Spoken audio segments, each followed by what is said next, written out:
Welcome back, everybody, to Unfiltered Vet Discussions. We're excited to have you here today. I am joined by the princess waving duo of Jenny and David. They're looking very sparkly with their waving. My name is Kelly, and we can be found on social media platforms. So please join us there on podcast platforms. So please like and follow us in all places. We think that's really awesome. And also chime in with conversations as well. We'd love to hear from you. So the title today is the distance slash relationship between practice managers and doctor owners. And we all have examples in this room of that divide and distance and kind of stumbling over each other, actually, in places. It gets kind of like bumpy. So I'm going to open it up the floor to Jenny and David. And Jenny, you are a practice manager slash owner. I mean, because you co-own it with Simon. So you kind of own a unique role there. But what have you seen being in the practice manager seat? So yeah, I know that we are in a unique position. I know that not every couple can or should work together. I have worked with husband and wife owner practice manager teams before. One that kind of came together from chaos. The second one should have never happened. I mean, like the manager, and I put in quotes because she showed up whenever she felt like it, yelled, and then left, and had nothing to do with anything. And I'm like, what is happening here? And then my husband and I, who I think we work pretty well together. But what I see and hear a lot of, so I am in a practice manager group, which was started by one of our manufacturing representatives who started our group and said, I know these practice managers and I feel like they would get along well. So let's meet every 6 weeks. And that's what we do. And it's great because we can chat and bounce ideas off, and we have similar frustrations. And when we have a really bad, thing happen, we can talk it out. And you're talking to people. I Yes. wish more managers would do that I agree. and reach out. I know it takes time, and that whole time to work on the business and work on your role as a manager, but not having to be out in the island. I mean, just go to the next county over and find, hey, let's get together, 8 of us, and just meet, or 10 or 6. Yeah. I think the reward and the benefit to the practice and each of you growing a career out of management is huge. It really, for us, it has been so beneficial. We've been together for over 10 years. Nice. So, right. So these, they're all women. These ladies and I really will text each other, email each other. Hey, what about this? We all know who pays attention to the state laws, who pays attention, who do we go to for this question? Who do we go to for human? Yeah, right.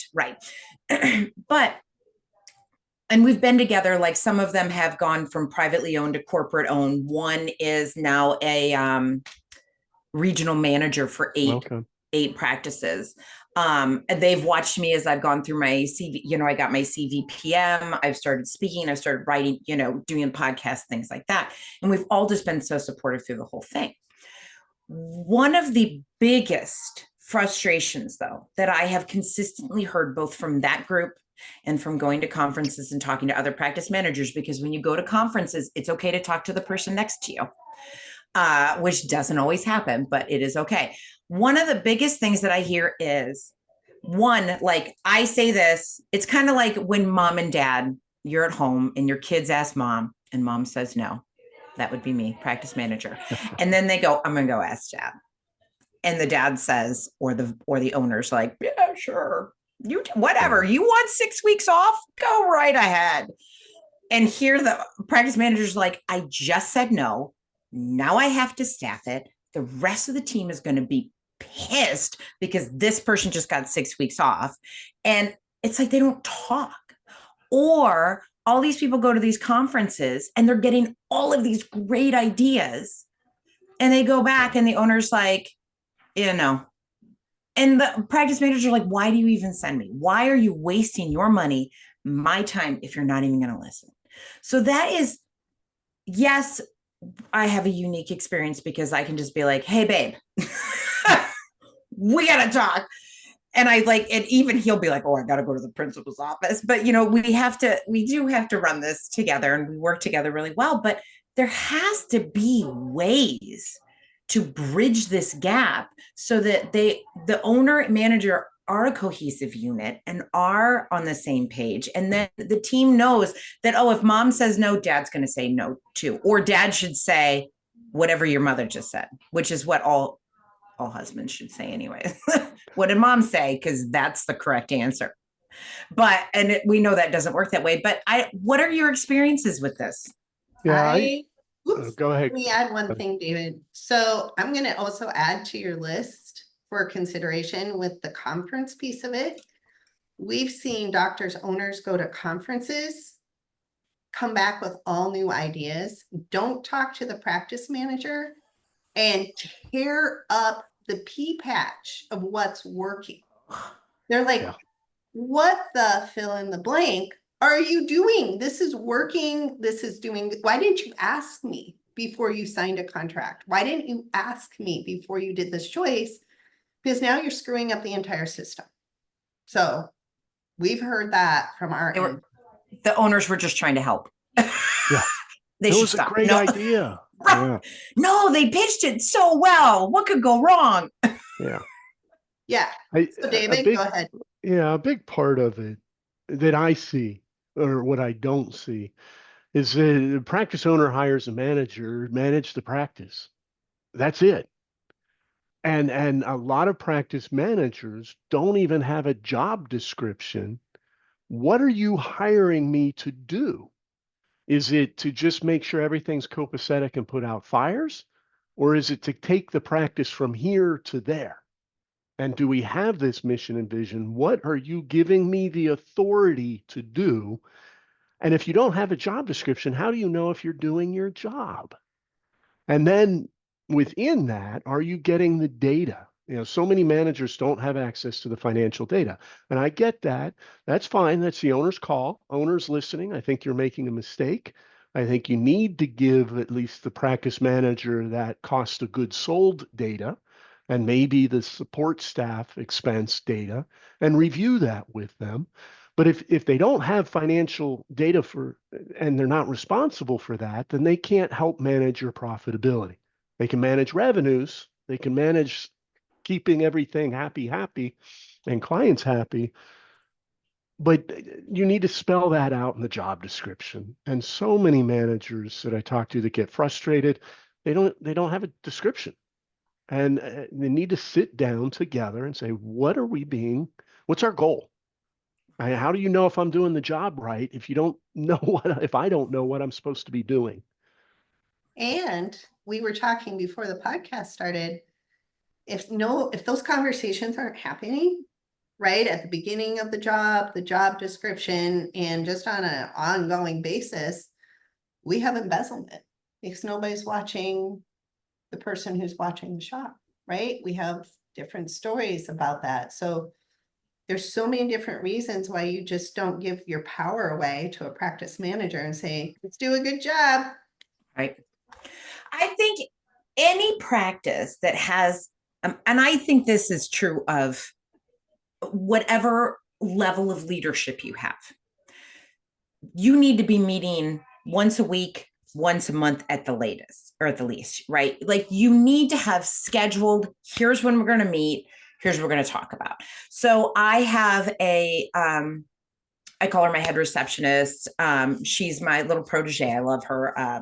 And she jokes because she's like, well, when this is my office, because she wants to take my job. When this is my office, I'm like, well, when this is your office, it's going to be a lot more organized because great. But she comes in, I have my rocking chair in my office. She comes in, we talk once a week. How's it going? How are you feeling? And she'll come to me. Well, she doesn't want me to solve her problems.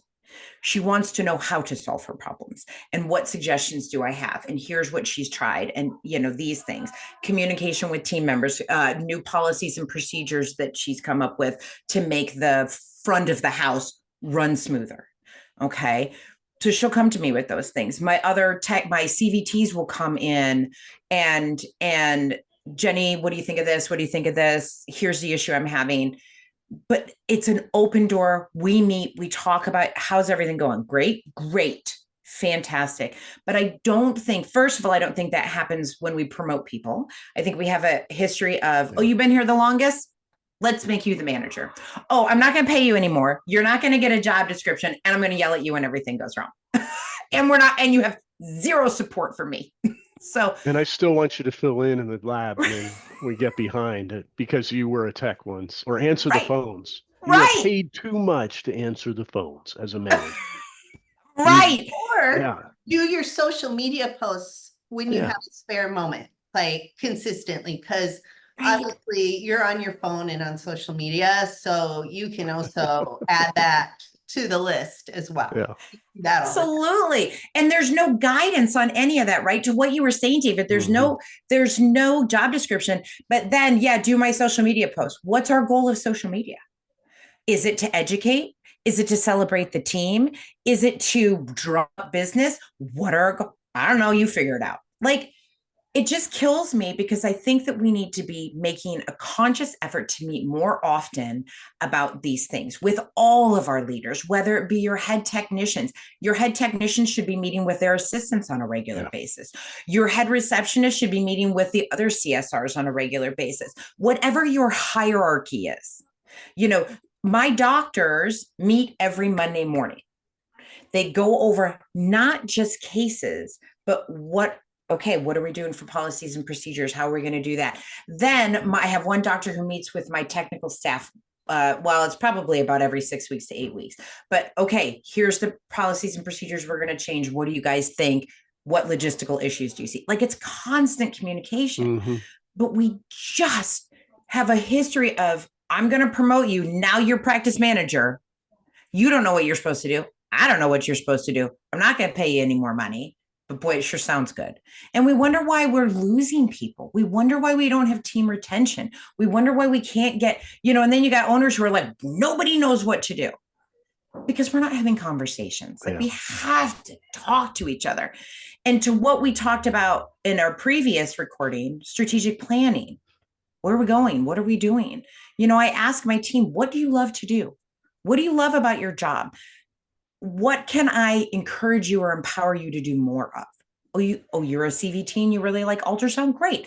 Let's find some continuing education that we can go to where you can learn that. I just made you a practice manager. Here's what we're going to do. We're going to read Oops, I Became a Manager together. Okay. We're going to meet and have our own little book group. Then we're going to go to this conference where you and I are going to sit in the same classes together. Joint CE. I will take my CVTs because we're going to be in VMX, which is the next upcoming conference. And I'm going to be at Western with some of my other teammates. I will say, hey, I think this is a really good one for you to go to. Let's go together. And a lot of times those are not the medical ones, but the personality ones. Let's go to this. I remember going and I took, I think my entire team one year to hear Megan Brashear talk about good intent. Always assume good intent. It changed them because they were like, oh, you mean this other tech didn't set me up for failure? They were just busy, and it's this whole, so we all sat down, we all had the same message. We all went and had lunch and talked about it. And so I guess my whole thing is the only way to bridge this gap is communicate. Yeah. Make the time, because if we don't, you're going to have a manager who doesn't know what the hell they're doing, potentially is embezzling from you, potentially is, driving off really good team members who now don't want to be with this toxic manager. Well, she's toxic because she doesn't know what the heck she's supposed to be doing. And then, back to what we were talking about, valuation. What do you think that does to your profit? It's like a spiral down. Right. Well, and also recognizing not every practice can afford a manager. And how much the manager gets paid depends on what the manager's doing, and thus you need the job description and the communication to build that. So it kind of becomes this self-fulfilling prophecy, either in a positive way or, like you just said, a downward spiral because nobody's making the time to do that. I do think because I've had this conversation. Well, can't have a practice manager. Okay, well then what can we delegate? Yes. How do we work around that with what we can afford to make sure everything's being done, and that as the owner, they're not the one having to do it all? Right. That's where you have your mid-level leaders. So maybe you don't have a Yeah. practice manager, but you have someone who is kind of in charge of the front. You have someone who's kind of in charge of the back. And Your someone own, that does the scheduling, and someone else right. so you build a team. Okay, this person's going to oversee the inventory. This person's going to do the scheduling. This person's going to oversee the front, like what you just mentioned. But you're distributing that among the 5, 6, 7 employees you do have as a solo or a 1.5 doctor practice, instead of the owner burning themselves out, doing it all evenings and weekends. But the owner has to feel comfortable delegating, and then also make the time to follow up. I like what you mentioned on those one-on-ones with the leaders. The owner might only need to be 5, 10 minutes, but check in with the person doing scheduling, how things going. Check in with the person doing inventory. So a small practice can still be actively managed without the owner having to do it, but it requires that trust and delegation and oversight to make sure things fall into place.